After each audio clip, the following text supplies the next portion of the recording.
on the ground assisting response to the efforts, and Alabama is in great shape, and every place that we are working with the state governments really in great shape. We are working very hard on that, but it looks like it's going to be mostly safe, but just follow the instructions of all of your local and federal people there. We have the best people that you can have. So I want to thank everybody. I want to thank everybody for working so hard in Florida. And they're very good at this. The people in Florida handle it. They know how to handle it. And the people working there know how to handle it. The governors have all been spoken to. And it's a combination of real spirit. And they have a tremendous esprit de corps. They have a tremendous sense of working on hurricanes. They've gotten very good at it. And we've certainly had plenty. Even since I've been here, we've had a lot of them. So that's in good shape, Hurricane Sally. We're going to talk about Big Ten football, but that's a terrific thing. We'll discuss that at the end. I just want to go into the vaccine distribution. Today, my administration released our detailed national vaccine distribution plan. And that includes a plan to ensure that we swiftly deliver the vaccine directly to America's senior citizens in nursing homes. And it's all set. We have our military lined up. Everybody's lined up. And we think that's going to go very nicely. We're very close to that vaccine, as you know. And I think closer than most people want to say, or certainly closer than most people understand. To get the vaccine into the hands of American people, we're fully mobilizing the awesome power of American industry and also our military. This is the largest, fastest, and most advanced vaccine distribution effort in American history by far. I was reading where Biden was saying that, he's going to have a plan. They did so bad on swine flu, you wouldn't even believe it. Take a look at their record on swine flu. In fact, the person that headed it up said it was a total disaster. We're on track to deliver and distribute the vaccine in a very, very safe and effective manner. We think we can start sometime in October. So as soon as it is announced, we'll be able to start. That'll be from mid-October on. It may be a little bit later than that, but we'll be all set. So as soon as it's given the go-ahead, they're doing trials, as you know, and as soon as it's given the go-ahead, we will get it out, defeat the virus. We've manufactured all of the necessary supplies so that as soon as the FDA approves the vaccine, and as you know, we're very close to that, we'll be able to distribute at least 100 million vaccine doses by the end of 2020, and a large number much sooner than that. I'm calling on Biden to stop promoting his anti-vaccine theories, because all they're doing is hurting the importance of what we're doing. And I know that if they were in this position, they'd be saying how wonderful it is. They're recklessly endangering lives. You can't do that. And again, this is really a case that they're only talking, just started talking a little bit negatively, and that's only because they know we have it, or we will soon have it. And the answer to that is very soon. The case updates, it's very interesting to see what's happening, because the test positivity rate is down among all age groups and has fallen below 5% for the first time since this whole nightmare of the China virus began. So it's fallen below 5%. The number of hospitalized patients has decreased by 43% from mid-July, 43%. Nationally, people sick with the China virus now make up only 1.5% of all emergency room visits. So we're down to the lowest number we've had. 1.5% of emergency room visits is for the China virus. And thanks to our life-saving therapies and treatments, I think this is the best of all in terms of our great percentages and all the progress we've made. The fatality rate has fallen 85% since April, 85% fatality rate. If you look at what we've done and all of the lives that we've saved, and I'm going to ask that a graph be put up, and now it's up. This was right at the beginning. This was our prediction that if we do a really good job, we'll be at about 100,000 to 240,000 deaths. And we're below that substantially, and we'll see where it comes out. But that would be if we did the good job. If the not-so-good job was done, you'd be between 1.5 million. I remember these numbers so well, and 2.2 million That's quite a difference. So we're down in this territory, and that's despite the fact that the blue states had tremendous death rates. If you take the blue states out, we're at a level that I don't think anybody in the world would be at. We're really at a very low level, but some of the states, they were blue states and blue state managed. And by the way, we would recommend they open up their states. I think it's very important that they open up their states, because if you look at certain of them, North Carolina, Pennsylvania, Michigan, and a couple of others, we have to get those states open. It's hurting people. It's hurting people far more than the disease itself. So we would recommend that you open them, let your people have freedom.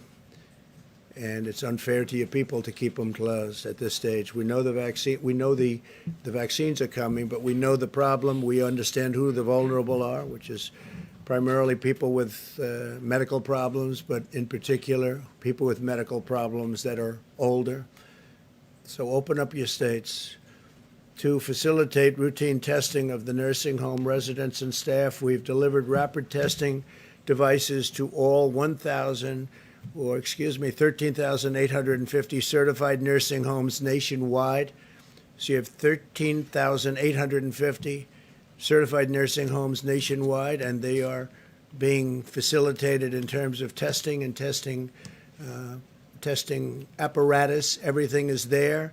We also have new tests coming, and we have one in particular that I think I showed last night, which is literally two pieces of very fine cardboard. It's actually a lot of delicate things going on inside that cardboard, but it's an incredible test. It's very quick, it's very accurate, and moves along rapidly. We've bought millions of those tests, and they're going to be distributed rapidly. So the testing process, where there's nobody in the world that has a testing process like ours, in addition to being number one, number two, which is India, is close to 50 million tests behind us, I believe, Scott. 50 million. They have 1.5 billion people. Tomorrow, Vice President Pence will be announcing the findings of the Nursing Home Commission to continue protecting our most vulnerable, which is our senior citizens, and we're going to take good care of them. I want to congratulate Big Ten football. It's back. And I want to, in particular, I've been dealing with him, thank Commissioner Kevin Warren for the great job he did. We've been working with him for a while. There was a rumor being spread that I didn't want football back, and it was just the opposite. That was another disinformation rumor put out by the Biden campaign, and it was just the opposite, but it really spurred me into action. I called the commissioner a couple of weeks ago, and we started really putting a lot of pressure on, frankly, because there was no reason for it not to come back. And Kevin went in and worked very hard. I want to thank the players, the coaches for working along, and they wanted it very badly. The players and coaches in particular, the parents also. And Big Ten football just announced, as you know, that they're scheduled. They announced a schedule, and it's going to be great, important to have. I want to recommend that the Pac-12 also get going, because there's no reason why Pac-12 shouldn't be playing now. And perhaps they'll start with, at least partially, I had recommended today to Kevin and others that maybe you want to start off with 25% of the stadium, or maybe you want to start off with empty. I don't know. I think they could have fans go, frankly, but they want to be careful. They want to be safe, and they will be safe. They've got a very good testing process for the players, coaches, families, etc. And so I just want to congratulate Big Ten. It's going to be great. We're going to love watching that. And again, I want to recommend Pac-12. You're the only one now. Open up. Open up, Pac-12. Get going. Said the same thing to Big Ten, and they did. And now I'm saying it to Pac-12. You have time. You really have time right now. Get going. I want to thank all of those wonderful coaches, some of whom I spoke with, and we went through a process over the last couple of weeks, and I want to thank Congressman Anthony Gonzalez of Ohio, who, as you know, was a great football player. Some people know that. I know that. But Anthony was a great player, great receiver, went to the NFL. Also, I want to thank Tim Pataki of my staff. He worked very hard on this, and he was up day and night working with Kevin and everybody else. So I want to thank Tim Pataki. Great job. So Big Ten is back, and it's going to have hopefully a great season. The census recently found that in the second quarter of 2020, Hispanic Americans' home ownership reached a record all-time high. That's all-time in the history of our country. Yesterday, the census reported that median income for Americans increased by an unprecedented $4,400 last year to a record of $68,700. In 2019, income inequality fell for the second straight year. The income gap widened under the Obama-Biden administration, and it widened fairly substantially, and it narrowed under the Trump administration. So there's a little fact that you didn't know. So it narrowed under us, and it widened under Obama. Income grew more last year alone than over the entire 8 years of Obama-Biden, and that's a big statement, but that's the way it is. In 2019, 4.2 million Americans were lifted out of poverty. That's the largest poverty reduction under any president in history. 4.2 million Americans were lifted out of poverty. The Hispanic American poverty rate reached the lowest level ever, history of our country. Hispanic American poverty rate, lowest level ever. I created the greatest and fairest economy in history. The biggest gains went to lower income Americans. As they measure that kind of thing, we will be back to full strength very soon. We're going to have a fantastic year next year. It's looking like that. I think you're going to have an incredible third quarter. The numbers are looking very, very strong for the third quarter. We have numbers that we're going to put out tomorrow, some of the individual things. Car production, housing ownership. So many different things are just at levels that nobody thought possible as we round the turn on the pandemic. The anti-police crusade from the Democrats and the radical left, and radical left Democrats also, has to stop. The left-wing war on cops puts our officers in danger and our communities at very grave risk. Can't do this. Biden described the police as the enemy. They're not the enemy. They're the friend. They're our friend. They're helping us. And if you go to, I just saw a poll just came out or recently came out where African Americans by 84% wanted more police. They wanted safe neighborhoods. In Phoenix last night, a federal officer was gunned down in a drive-by shooting. In L.A. this weekend, everybody saw that. This horrible human being, or whatever you might want to call him, I think him. They're looking all over. They're trying to find him. We're going to find out. We're going to get him. But in L.A. this weekend, 2 sheriff's deputies were ambushed and viciously shot, and they can never be the same. They're getting better, but they can never be the same. I'll always stand by our heroes of law enforcement, and we want to stop this horrible rhetoric and stop it fast. I want to ask Scott Atlas to say a couple of words because I heard Biden talking today about he wants to come up with a distribution plan, a distribution for the vaccine that we came up with. A couple of things. We came up with that vaccine.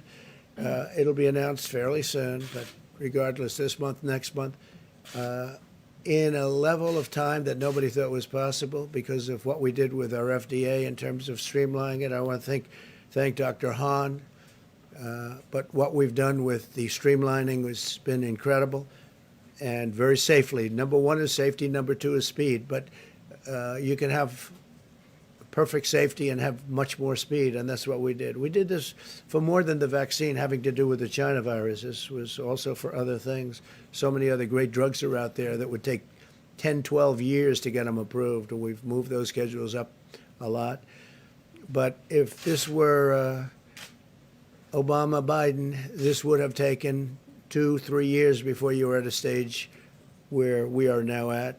So we're going to be very soon, and it's sort of funny to watch Joe Biden getting up and reading a teleprompter and saying how he would have done this. They had H1N1. He calls it the N1H1. It's H1N1.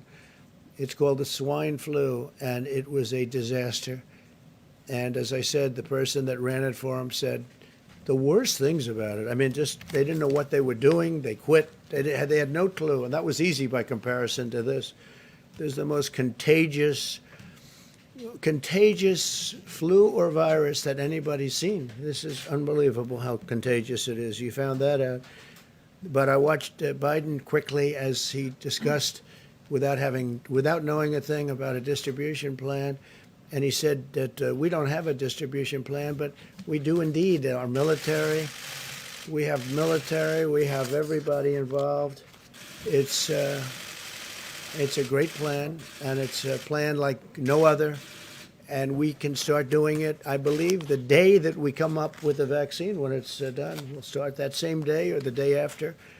Our military is very much involved, and they deploy troops. These are the generals that do logistics and all of those things, and we'll have it all over the country. And then ultimately, hopefully, we'll be helping the world with the vaccine, and it's very exciting. But maybe I'd ask Scott Atlas to come up and describe a little bit about the distribution plan in particular, because Biden acted as though there was no distribution plan, and we've been working on this for months, and it's ready, and Scott has really taken a hold of it and done an incredible job. And please, Scott, thank you. Okay, thank you. Thank you, Mr. President. And I didn't develop the plan. I'm just relaying information here. But this is a plan that's a 57-page document that was sent to every state today. And there's a different part of this that was given to Congress today. It was released by HHS. It's on the website. And in fact, I thought it was covered actually by the media, so I don't think it's a surprise. But it's a comprehensive plan. It's a public-private partnership to get everything done in terms of logistics. The IT that's necessary to trace the first dose, because some of these vaccines are anticipated to be 2 doses. There's tailoring, of course, by the states and their specifics, and there's an administration of the vaccine plan that will be done in over 51,000 outlets, including for particular attention to minority areas, over 14,000 federally qualified health centers. And as the President just said, within the first 24 hours of FDA's approval under an emergency use, we will have vaccines being delivered within the first 24 hours. And it will be done at virtually no cost to Americans. And in terms of the dosage, there will be, is it anticipated that no later than January, all the top priority people will have received the vaccine or be able to receive the vaccine. And so that kind of prioritization, which is the general prioritization done for all vaccines that are developed, particularly in a pandemic setting, goes to the high-risk people, the people with other underlying conditions, as well as first responders and people working directly in healthcare. And so that's going to be done very rapidly. Okay. Good, thank you. Thank you. Yeah, go ahead. Mr. President, earlier today, Dr. Redfield confirmed that it looked like November, December, the first doses would be able to be distributed. But then he said that the vaccine for the general public likely would not be available until probably next summer, maybe even early fall. Are you comfortable with that timeline? No, I think he made a mistake when he said that. It's just incorrect information. And I called him, and he didn't tell me that, and I think he got the message maybe confused. Maybe it was stated incorrectly. No, we're ready to go immediately as the vaccine is announced, and it could be announced in October, could be announced a little bit after October. But once we go, we're ready. As you know, Pfizer's making this, they're taking a tremendous financial risk, and they're spending billions of dollars on actually making this vaccine. They're in a stage where they're actually making it because they feel very confident as to the results. They'll be announcing their results fairly soon. And no, that's incorrect information. He was pretty clear in the way he Yeah, said it. well, I what he think so, said. but I don't think he means that. I don't think when he said it, I believe he was confused. I'm just telling you, we're ready to go as soon as the vaccine happens. So when do you want to see it available? What would be a timeline I that would you say be that, happy with? we will start distributing it immediately. But to the general public, not To the just general others. public very shortly. Really to the general public immediately. When we go, we go. We're not looking to say, gee, in 6 months we're going to start giving it to the general public. No, we want to go immediately. No, it was an incorrect statement. I saw the statement. I called him. I said, what did you mean by that? And I think he just made a mistake. He just made a mistake. I think he misunderstood the question, probably. So if you were to put a timeline on when every person in America will be able to get a vaccine, what would that date be? I think it would be very soon. I think our distribution process is going to go very quickly. I told you, we've engaged the military. We have a general who's in charge of all logistics, who delivers soldiers. He's a fantastic guy. He's supposed to be fantastic at what he does. And we figure that's better than any company you're going to hire. You can't hire a company like that. And we look to do distribution immediately after we get the word that it's good. And I think they're having tremendous success with the vaccine itself. I think the results will be early and strong. The safety has to be 100%, and we're going to insist on that. And obviously, the companies are going to insist on that also. So could you put an actual date, like January, February, March? Scott, what would you think? Yeah, as I said, the high priority people will have Sure. in sometime no later than January. I mean, of course, it depends on when things are approved and the emergency But what use about is given. I'm talking about the I low understand, priority yeah, people. I can finish. Yeah. And then there's anticipated that there will be 700 million doses by end of Q1. That's 700 million doses. So by the end of March. That's end of Q1. Dr. Atlas, do you mind if I ask you a question? Q1, he said. Right, yeah, that's the end of March, right? It's one thing to have the doses, but we've talked to a lot of public health experts who say if this is happening in the winter and you have to socially distance, you can't have the packed lines that we saw during H1N1. You can't have packed auditoriums. You have to space it out. So that's one thing. Another thing they're worried about is storing these vaccines. And since we don't know which one is the winner, you know, doctors' offices may not have dry ice to handle negative 80 degrees. So these are challenges. Are you prepared to say that you can overcome all those in 3 months? Yes, because at least I've been briefed on the vaccine, okay? And so all the refrigerators that are necessary, everything is going to be in place for this. There's a very detailed logistical plan that was started months ago. And you know, you're welcome to read it on the web, but basically, yeah, all those things are not a problem really. I mean, if people know how to shop for groceries or go into a store or sit in the restaurants that are open and use social distancing, I think they can do it for vaccines too. And you also have more than one company. You have Johnson & Johnson, you have Pfizer, you have Moderna, you have others. So we could conceivably have vaccines being given out by numerous companies, and they're all world-class companies. They're fantastic companies. That could happen also. Okay? Yeah, please go ahead. Thank you, Mr. President. Are you prepared to sign off on the Oracle and TikTok deal even though the Treasury isn't getting paid? And also, does the deal meet your requirements in terms of national security concerns? Okay, they're giving me studies on the deal. Has to be 100% as far as national security is concerned. And no, I'm not prepared to sign off on anything. I have to see the deal. We need security, especially after what we've seen with respect to China and what's going on. We want security. So I'll let you know. They're going to be reporting to me tomorrow morning, and I will let you know. What about the payment? What about the payment to the Treasury? Well, we're going to see about that. Amazingly, I find that you're not allowed to do that. You're not allowed to accept. When I say, what kind of a thing is this? If they're willing to make big payments to the government, they're not allowed because there's no way of doing that from there's no legal path to doing that. And I'm saying, wait a minute, they're willing to make a big payment to the government and we're not allowed to take the money? When does this happen? How foolish can we be? So we're looking into that right now.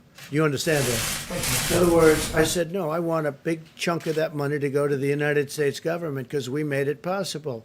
And the lawyers come back to me and they say, well, there's no way of doing that. You know why? Because nobody's ever heard of that before. Nobody's ever said that before. Nobody's ever said, well, we'll approve the deal, but we want a lot of money to go to the government because by approving the deal, we're making the deal valuable.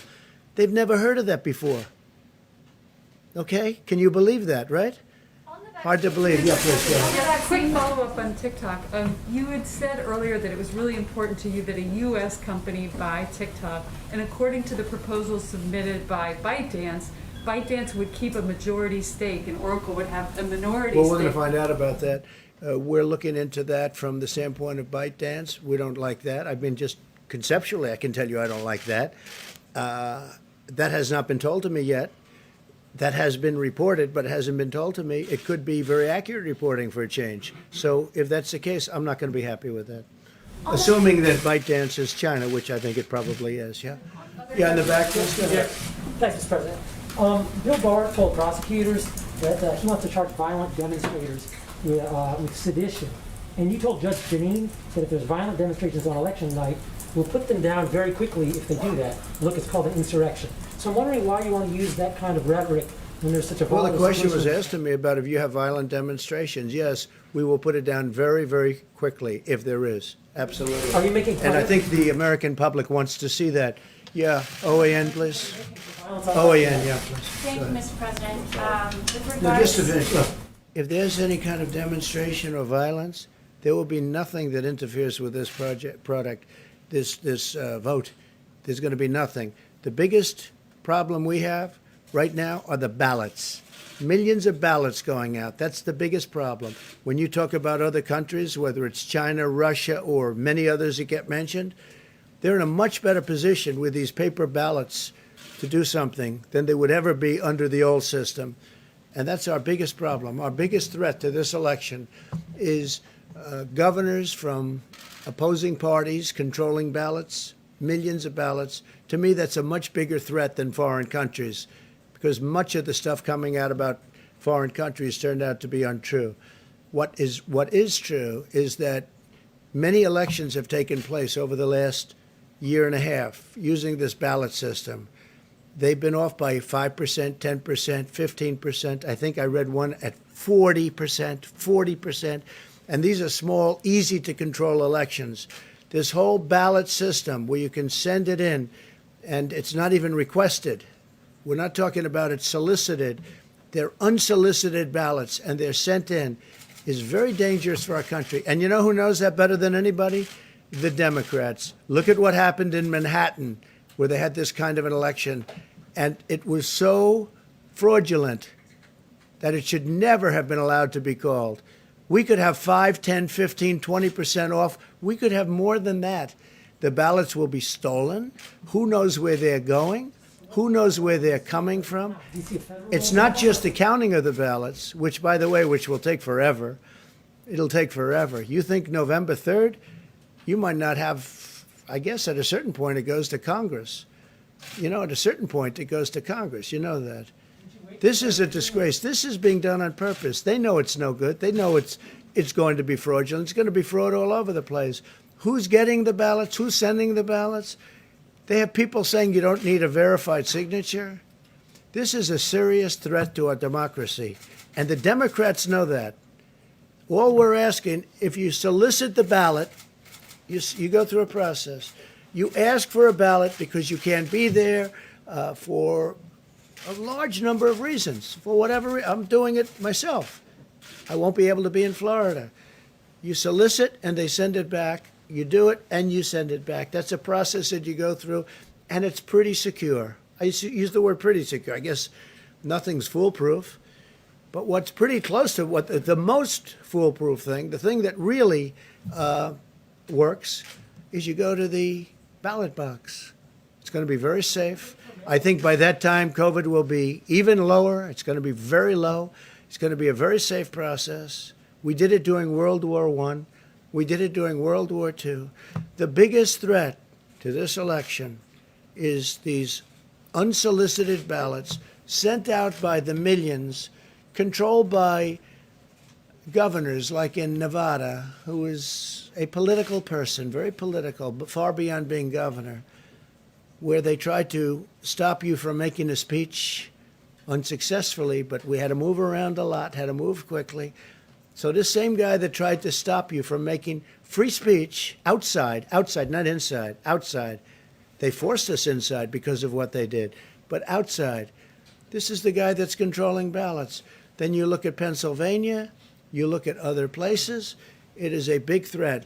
And as far as China is concerned, and Russia, and they say North Korea, they say Iran, they say places, who knows? But they say all these different places. They can make forgeries of these ballots. They can do things that will blow your mind. And the Democrats know it's wrong. They know it's going to end up being a disaster. Just take a look at what's happened. Take a look at what's happened over the last year with this same kind of thing, except in a very small setting with very few ballots going out. So that's much easier. Not 53 to 80 million going out. A very small number. And you know what's happened? fraud like you've never seen, missing ballots, ballots that never showed up, ballots with bad signatures, ballots with no signatures. And in the case of Nevada, they don't even want verification of the signature. It's a disgrace. Now, the hope for our nation is it's before judges. In Pennsylvania, it's before judges. In Nevada, it's before judges. In other places, it's before federal judges. And hopefully they'll do what they did the other day in Pennsylvania, where we had a great victory. Open up your state. It's unconstitutional to close it, because what they were doing is closing it, and they're closing it for political reasons. It'll open on November 4th. It'll open up right after the election. But they want they want our numbers to be as bad as possible. But the problem is our numbers are so good, with or without various states opening up, with or without. But we had a big legal victory, as you know, 3 days ago. A federal judge told them to open up their state. It's unconstitutional what you're doing. That's in the case of Pennsylvania. Now the big cases are going to be the cases on these unsolicited ballots, and we'll see what happens. All right, OAN, please. Mr. President, on the grounds that the Chinese Communist Party has been using slave labor in Xinjiang, your administration has imposed a limited ban on certain products coming out of Xinjiang, stopping short of a full region ban. What is your response to the Chinese Communist Party's spokespeople who are saying that this is an outright lie, Xinjiang does not have forced labor? And number two, have allies expressed interest in standing with this administration in taking action against forced labor imposed by the Communist We don't Party? want to see that. We've been very strong on that. We're getting reports in over the next 2-3 days. We'll know very accurately what the story is, and we'll then take action one way or the other. Yes, I just wanted to ask you about the WTO's recent ruling against the United States over $200 billion in tariffs on China. Should the U.S. remain part of the WTO? Well, I have real questions about it. Look, the U.S., we just won a $7.5 billion lawsuit, which nobody used to sue before I came along, you know. Well, they used to lose them every single time. Now they haven't been losing them. But we're getting reports on the WTO. It's not good. Never been good to us. The WTO, as far as I'm concerned, was created to suck money and jobs out of the United States to the benefit of China and other countries. That's what my opinion is. Whether it was created or it just turned out to be that way. But the World Trade Organization has been not good for the United States. It's been good for everybody else, but it's not been good. It was a method, in my opinion, of taking advantage of the United States. So we're looking into what happened, and we'll get back to you fast. Two questions. One, you said you spoke with Dr. Redfield earlier, and you said that he made a mistake. I think he made a mistake. Yeah, But- I didn't go into any great depth. I was very surprised to hear it. It doesn't really matter. Here's what does matter. We're all set to distribute immediately. As soon as that vaccine comes out that's safe and good and works, whether it's Pfizer, Johnson & Johnson, or anybody else, we are ready to distribute it very rapidly. As Scott said, and as our team knows, and they're ready. And that could be it could be in October, sometime in October or November. I don't think it's going to be much later than that, but I think it could be sometime in October. We're ready to move, and it'll be a very full distribution. So y'all had the call. You said that you told him that he had made a mistake. What was his response? No, I And didn't did he tell him apologize? anything. I said, what happened? And I got the impression that he didn't realize he said what he might have said. I didn't see him say it. But if that's what he said, it's a mistake, because here's, sir, ready? We're ready to distribute immediately to a vast section of our country and then beyond, because we want to help other countries also. But we're ready to distribute immediately. But the timeline that he gave, saying that it wouldn't be ready for the general public until the middle of next year, sounds very like the one that you kind of just offered. No, I said that there'll be 700 million doses by end of Q1, and everyone in high risk will have it sometime, no later than January. Yeah, he was talking. That's He what said I the said. general public for No, next well, year. we are He wasn't focused. talking about high risk. As you or know, healthcare. Caitlin, we're focused on high risk, but we're going to focus also on general public very much. But our immediate aim is elderly people, and especially elderly people with heart, diabetes problems. But we will have it. We're not looking at a small distribution program. We're looking at distributing to the whole United States with an immediate focus of the elderly. Now, under no circumstance will it be as late as the doctor said, but I think that, frankly, if he analyzes, they hit him with that question. He said that we are ready at a much faster level than what he said. We will have rapid distribution. We're set up, our military and others are set up to do it. And we think it could even start taking place in October, but certainly during November, December would be the latest, because based on what we're hearing, results are, based on what I'm hearing, results are very good. So Okay, we'll see my what last happens. question is, you told Bob Woodward, the problem with a vaccine is a vaccine will take 13 to 14 months once you have it because you have to test a vaccine. So do you want to Well, clarify? what I you was told what I Bob was saying to him, no, but that was a long time ago when I said that. We weren't set up at that time. Well, how many months ago? When was the statement made? He doesn't say in the You know, book his when book it is was sort of made. obsolete But because you the book listen comes to out. you. By the way, I read the book last night very rapidly because it was very boring. I read it, and if you see what I said a lot of really good things. I mean, for the most part, people like to turn it around, but I said really good things in that book. And as an example, he doesn't cover, I told him what we're doing in the Middle East, and we're doing it in an entirely different way, and that's not covered in his book. The whole thing isn't covered in his book.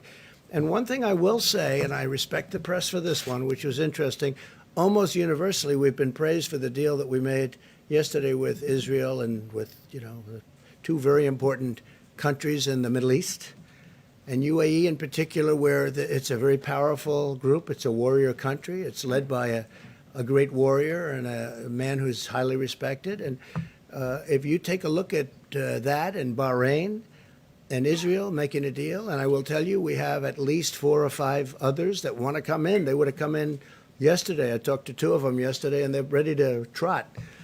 And I think you're going to have a whole level of peace without blood all over the sand. Nobody was shot. Nobody was killed. We killed hundreds of thousands of people in the Middle East. It's been. I always say it's the bloodiest sand anywhere in the world, and it didn't have to be that way. The single worst decision our country ever made was to go into the Middle East. Not only the millions of people killed, and I include people on both sides. Some people say, "Oh, you shouldn't say that." I said, "I'll say it," on both sides. Such a horrible thing was done. Such a horrible mistake was made. We're doing this a different way. So we have those 2 countries. We have at least 5 that we're negotiating with right now, and you can only negotiate with so many. I think they're all going to come in. I think ultimately the Palestinians are going to come in. These are all the people that are funding them. I stopped funding the Palestinians fairly early on because they were saying bad things about our country. I said, we're giving them $750 million a year, and they're saying all bad things about our country. So I stopped funding them very early on. But they get funded by other very rich countries. To them, it's like a speck. It's nothing. But they get funded, and but I think now that these countries, these very rich countries, are part of the deal, and you'll see over the next fairly short period of time, other countries will come in. I think Saudi Arabia ultimately will come in too. I think getting Saudi Arabia will be great, but I think Saudi Arabia, that's my feeling. It's not based on knowledge other than a couple of conversations I had with the king. But Saudi Arabia, I think, will be coming in too. And you'll end up with peace in the Middle East, and nobody thought it could be done. And nobody thought it could be done this way. I went to some very smart people. I went to some people in the Middle East, and they said, you'll never be able to do it. It's not possible to make peace. Well, now they're saying to me, nobody ever thought of doing this. They all thought you make the deal first with the Palestinians. It had to be that way. And I will say the resistance was some countries didn't want to do it unless the Palestinians were there first. That was just a psychological thing more than anything else, but they were wrong. The people, our great representatives that have been doing this for 35 years that were telling me how to do it, but they all failed. They were in Clinton's administration, they were in Bush, they were in Obama, all these great, brilliant people. They're all telling me how to do it, and I said they're wrong, and I guess I was right. And when you see, let's finish this. When you see the countries that will be coming, a very short period of time, not talking a long period of time, all of the countries that will be coming in, just like you saw Bahrain yesterday and UAE, and I can think of, at least 5 that are going to be quick and easy. Others will be quick and easy also once the 5 come in. So you're going to have peace in the Middle East. And we want to get out, you know. We want to, our soldiers are largely coming home. I said the endless wars, the ridiculous endless wars. And I will say this, if I didn't withdraw our country from that horrible Iran nuclear deal, that horrible, stupid deal where President Obama paid $150 billion for nothing and gave $1.8 billion in cash. $1.8 billion. You know what that is? $1.8 billion in cash. That's more impressive than the $150 billion paid normally.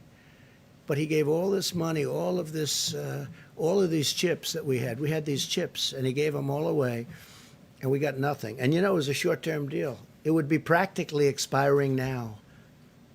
It would practically, it starts to expire actually right now, but it would practically be, and there is no way we will let Iran have a nuclear weapon. Just remember that. There's no way that's going to happen. Are you reversing this statement? You never answered the statement. I'll just flag up this, but do you want to reverse what you told Woodward about the 13 to 14 month timeline for a vaccine? Well, the vaccine at the time, I thought it might take that period of time, but we've stepped it up very substantially. And now, I mean, I'm just telling you, this is just what it is. We've been able to step it up very, very rapidly. I never thought we could have a vaccine as quickly as we did, but I freed it up. I freed up the FDA. Dr. Hahn's done a great job, and they're ready to approve something when they come in. The other thing that's happening that's very different is you look at a company like Pfizer, a great company, really one of the great companies of the world, Johnson & Johnson, they're all great companies. They're doing a lot of testing at a very rapid rate that nobody's ever seen anything like it. You know, they're in the third level of trial, and I think that you're going to see things that are amazing. When I made statements like that, that's an old statement. When I made statements like that, I had no idea that we could produce as well as we're producing, but only because of what I've done with the FDA and other things can we come up with numbers like that. We're lucky that we don't have to, because that was considered fast. If this were an administration from the past, and I think I can say far beyond Obama, if it was other administrations also, you wouldn't have a vaccine for 2.5, 3 years. And we're going to have a vaccine within, at most, a couple of months. Okay? John? Mr. President, if I could ask you about coronavirus relief, do you support the Problem Solvers Caucus proposal that was put forward? Are you comfortable Yeah, with the $500 something billion like that. for the states? Something like that. Yeah, I like the larger amount. I've said that. You know, some of the Republicans disagree, but I think I can convince them to go along with it because I like the larger number. I want to see people get money. I want to see, it wasn't their fault that this happened. It was China's fault, you know? People say, oh, maybe you shouldn't say that. That's not nice. It was China's fault. So I'd like to see the larger number. Yeah, I would like to see it. There are some things I disagree with, but I'm sure they can be negotiating. Now, I heard Nancy Pelosi said she doesn't want to leave until we have an agreement. She's come a long way. That's great. If she said that, she's come a long way. I agree with her. We should have an agreement. People should be helped, and they should be helped as rapidly as possible, and I think it's going to happen. I think it's very important. So the Problem Solvers came up with, it's a group of people in Congress, as you know them all, I know them all, they're very good people. I guess you'd consider them dead center, but in many cases they're not. They're left, they're right, but they came up with this idea, and I think they're well on their way to suggesting some pretty good things. Yeah. So in terms of things I agree with a lot of it. In terms of things that you don't agree, are you comfortable with the $500 billion? I think the things I don't agree, we can probably negotiate. But I think we've made some progress over the last week, and I think it was positive that they came out with that report. Just to button this up, would you endorse that proposal? Well, not that a proposal, but we're getting closer. We're getting closer. I do like a lot of money getting sent to people that really were hurt unnecessarily by China because they could have stopped it. They stopped it from going into their country. They could have stopped it from coming to our country and from going to Europe and from going to the rest of the world, 188 different countries from all over the world. Please. Mr. President, the director of the CDC also testified today that a mask, in his estimation, is guaranteed to protect the American public more from the coronavirus than a vaccine. You have, as detailed, poured a lot of resources into a vaccine development. Why not devote your energy? And to masks. Why not devote your energy now Yeah. to a campaign to have all Americans wear a mask, something that, if more effective than a vaccine, would also help schools and the economy? Okay, number one, it's not more effective by any means than a vaccine, and I called him about that. Those were the two things I discussed with him. And I believe that if you ask him, he would probably say that he didn't understand the question because I said to him, I asked him those two questions, the one question which we covered and the mask question. And I was inaccurately covered because I was on with George last night, George Stephanopoulos, and I enjoyed it. I think people enjoyed it. I got, a lot of people said very good things about the show. I hope they did well, but they said a lot of good things about the show, but they always cut my sentences off. They cut it off. On masks, masks have problems too. And I talked about the masks have to be handled very gently, very carefully. I see that in restaurants there are people with masks and they're playing around with their mask and they have it, their fingers are in their mask and then they're serving with plates. I mean, I think there's a lot of problems with masks. No, vaccine is much more effective than the masks. And if we get the vaccine, we have added to the fact that our numbers are going way down. You see the numbers. I'm just reading you statistics that are from wherever they get them, but they're very highly qualified statistics. But no, the mask is not as important as the vaccine. The mask perhaps helps. Don't forget, a lot of people didn't like the concept of masks initially. Dr. Fauci didn't like them, and a lot of people didn't. And I'm not knocking anybody because I understand both sides of the argument. But when I called up Robert today, I said to him, what's with the mask? He said, I think I answered that question incorrectly. I think maybe he misunderstood it. I mean, you have two questions. Maybe he misunderstood both of them. But the answer to the one is it's going to be a much faster distribution than he said. Maybe he's not aware of the distribution process. It's not really his thing as much as it would be, let's say, mine. But the distribution is going to be much faster. As far as the mask is concerned, I hope that the vaccine is going to be a lot more beneficial than the masks because people have used the masks. But when I looked at that chart that we put up, if you look, we're right. If you do the good job, they had, I guess, 240,000. But if you do the good, if it worked out well, now look, one death is too much. One death is too much. Should have never happened. But the lower level was at that 240,000, between 100 and something and 240,000. As far as the mask is concerned, he made a mistake. But on the masks, I mean, perhaps they are part of the role for the decrease in cases because they are effective, as you just said. So I know you've warned. No, they may be effective. Yeah, sure. And I wear them when I'm in a hospital or when I'm in a setting with a lot My of... question is, why not wear it more often or have the White House staff wear it more often to set an example for the country? Well, I'm tested, and I'm sometimes surprised when I see somebody sitting and, like with Joe, Joe feels very safe in a mask. I don't know, maybe he doesn't want to expose his face. I don't know what's going on. He'll be way away from people, nowhere near people. There'll be nobody with him. He doesn't draw any crowds, so he'll have circles, these big circles. They'll be way far away. There's no reason for him to have masks on. We get tested. I'm tested. I have people tested. When people come into the Oval Office, it's like a big deal. No matter who they are, the heads of countries, they all get tested. So I'm in sort of a different position. And maybe if I wasn't in that position, I'd be wearing it more. But I've worn masks, and especially I like to wear them when I'm in hospital. Not for me so much as for other people. Okay? Thanks. Mr. President, can I just ask you I about... have two questions, Mr. President. Hang on. One for Dr. Atlas. Dr. Atlas, you mentioned minorities would be the first focus of the distribution. How would that exactly work in practice when it's being distributed specifically to minorities? And then secondly, for you, Well, he Mr. didn't say minorities. He said Well, minorities he said the and focus- senior citizens, yeah. Oh, sure. But can you talk us through a bit more on the focus on distributing to minorities and how that would work? And then for you, Mr. President, you mentioned the drop in the poverty rate.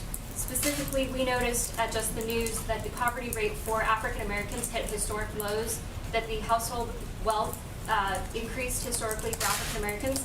What was driving that increase in wealth for African Americans? And now in 2020, with the coronavirus, with unemployment spiking, what would be your plan for the second Yeah. term to improve lives for Well, African I'll go Americans? first because of your question. I appreciate your question. And yeah, we've had a tremendous drop in poverty for all people in our nation, but in particular for African Americans. And that statistic came in, and it's because the African American community, the black community, has had the best employment numbers that we've ever had, both employment and unemployment, depending on how you want to define it.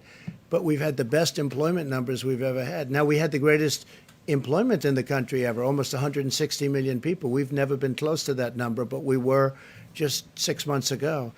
And I'm very proud of the numbers. African Americans, Hispanic Americans, they had the best numbers they've ever had by far, both employment and unemployment depending on definition. Thank you very much for that question. Scott, do you want to answer that? To clarify, I said that the first prioritization is the high-risk people and frontline healthcare workers. But just to reiterate what I said, there are 51,000 outlets for distribution, for vaccination.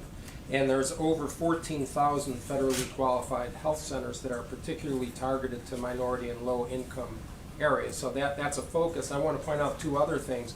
We're also prioritizing testing to historically black colleges and universities. And we're in the process of getting that finalized because we know that there's higher morbidity in certain ethnic groups.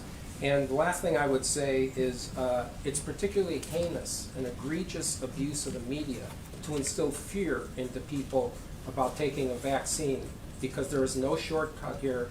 Everything is safe, everything is effective, and for people who have particularly an influence on minority communities to instill fear and doubt is a particularly outrageous abuse of public policy and of leadership.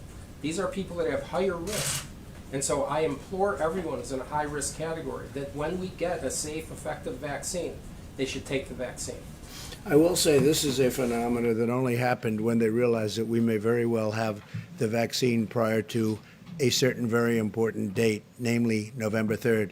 Once they heard that, the Democrats started, just to show you how bad the intention is, they started knocking the vaccine. Had nothing to do with the vaccine. It was totally made up. It's all disinformation, just like they put an ad in about football, just like they put, with respect to me, I'm the one that got football back. And I was always against them going out. It was ridiculous, that Big Ten, and now hopefully Pac-10 goes back. And I say that just like, even worse, they put out a totally fake ad, totally made-up story. It was a made-up story by a third-rate magazine where the head guy, I guess the head person, I have no idea who he is, I don't know him, but he's friends with Obama and Clinton. So they made up this horrible story, and then they did ads. Well, they made up this story, too. This story is very simple. They started knocking the vaccine as soon as they heard that this actually may come out prior to election. Now, it may or may not, but it'll be within a matter of weeks. It'll be within a matter of weeks from November. It's ready to go, and it's ready for massive distribution to everybody, with a focus, again, on seniors. And I will say, also, the historically black colleges and universities, we are doing, at my suggestion, because they have had a difficult problem there, we are doing more testing there and finer testing. We have our great apparatus there. But when you look at what we've done on testing in terms of the technology and the amount, it's been really amazing. In fact, I think we're going to crack 100 million tests very soon in the very near future. We're going to be cracking 100 million tests. Now, what that does do is it shows up more cases. If we didn't test, we wouldn't have cases. You would have no cases. Other countries, they don't test, they don't have cases. And then they say, oh, the United States. Well, but we're proud of it because it shows where there may be a problem and it helps people. But we're doing tremendous testing at the historically black colleges and universities, and that was a suggestion I made, and I think it's a good suggestion. Yeah, please go ahead. Yes, Go ahead. thank you. The core of Vice President Biden's argument is that you don't trust the scientists, you don't listen to them. And here up on the podium today, you're twice contradicting the director of your own CDC on the science who testified before Congress today. No, he's contradicting himself. American people- I think he misunderstood the questions. Well, he was testifying on You know what I why think? should I the think he American misunderstood. I told you, I don't have to go through this. I think he misunderstood the questions. But I'm telling you, here's the bottom line. Distribution is going to be very rapid. He may not know that. Maybe he's not aware of that. And maybe he's not dealing with the military, et cetera, like I do. Distribution is going to be very rapid, and the vaccine is going to be very powerful. It's going to solve a tremendous problem. It's going to be very powerful. How do the American people trust you on the pandemic when you're contradicting the head of the CDC and your Because own of the great administration? job we've done. Because of the great things we've done in other fields also. Because of the fact that we created ventilators. We built ventilators by the thousands, and now we're supplying to the world. Because of all of the incredible work we've done for governors who are on every call saying, this is incredible, this is great, this is great. Sometimes they're not quite as friendly at a news conference when you have people covering it. But we have done a phenomenal job on COVID-19, as they like to call it. I call it other things. But we have done a phenomenal job. I get calls from other people in other countries. They can't believe the job we've done. And then they'll say, is there any way that you could get us ventilators? I say, how many do you need? 1,000 ventilators. I said, we'll be able to take care of it. We're making thousands of ventilators, very complex, very expensive, very difficult thing to make. We're making thousands a month. The cupboard was bare when I got here. And I will tell you, our distribution is going to be very rapid and it's going to be all-encompassing. We are going to have a focus on certain groups that have problems, senior citizens, etc. But it's a very powerful, it's going to be a very powerful distribution. It's going to cover everybody, and it's going to cover them rapidly. I don't know whether or not the doctor knows that, how much he covers, but I called him because I said, why did you say that long? He wasn't that aware of it. And the other one was the mask. The vaccine is going to have tremendous power. It's going to be extremely strong. It's going to be extremely successful. We're not going to have a problem. And the mask may help, and I hope it helps, and I think it probably does. But again, the mask is a mixed bag. There are some people, professionals, Scott, you would know a lot of them, but there are some people that don't like the mask because of the touchiness and the touching, and then you're touching everything else. They feel that masks have problems. So anyway, go ahead in the back, please. Mr. President, do you have confidence in Dr. Redfield? Yeah, I do. Well, you just said he keeps getting answers wrong. Well, he gave you some answers. Questions. He sort of, I think, maybe misunderstood a question, but we're beyond that now. We're really in final stages of vaccines. We're getting ready to go phase 1 on distribution, and I think it may come out even sooner than you think.